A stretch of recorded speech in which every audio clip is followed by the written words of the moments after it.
मुज़ाकरात को नतीजा खेज बनाने के लिए हुकूमत ने सुप्रीम कोर्ट से वक्त मांग लिया। असम्बली तहलील से कबल बजट, IMF मुआहिदा और ट्रेड पॉलिसी की मंजूरी नागुज़ीर है।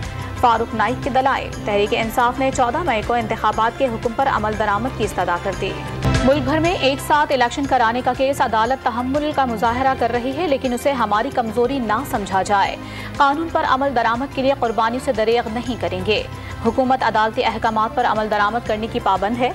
चीफ जस्टिस के रिमार्क्स। हुकूमत से मुज़ाकरात में पेश रफ्त हुई, लेकिन इत्तफाक राय ना हो सका। शाह महमूद कुरैशी का आइन के तहफ़्फ़ुज़ का अज़्म। चीफ जस्टिस से यकजहती के लिए कल शाम मुल्क भर में रैलियों का ऐलान।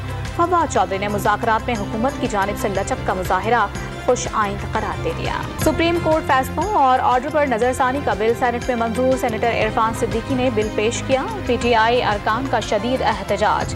ऐवान मछली बाजार बन गया। सुप्रीम कोर्ट में पार्लियामेंट के कानून के तहत नजरसानी का इख्तियार होगा। वज़ीर कानून आज़म नज़ीर तारड़ का खिताब। गोवा में शंघाई ताउन तंजीम वज़ीर ख़ारिजा कौंसिल का इजलास जारी। भारतीय वज़ीर ख़ारिजा जयशंकर ने बिलावल भुट्टो का इस्तकबाल किया।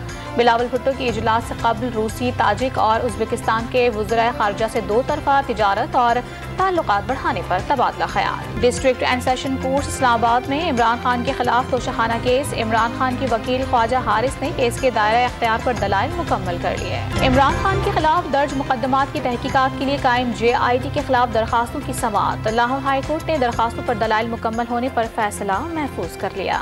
कुरम में 5 असातिज़ा समेत 8 अफराद के कत्ल पर फज़ा सोगवार। तमाम अफराद की नमाज जनाजा की तैयारियाँ। नमाज जुमा के बाद पारा चनार इमाम बारगाह में अदा की जाएगी। शहर में शटर डाउन हड़ताल। सोग में तालीमी इदारे और अदालतें बंद। कातिलों की गिरफ्तारी तक स्कूल बंद रखने का ऐलान। गुटखे के कारोबार में मुलव्वस होने के इल्जामात। कराची के 6 SHO समेत पुलिस के 39 अफसरान और एहलकार मुअत्तल। एक्शन टास्क फोर्स की सिफारिश पर कार्रवाई की गई।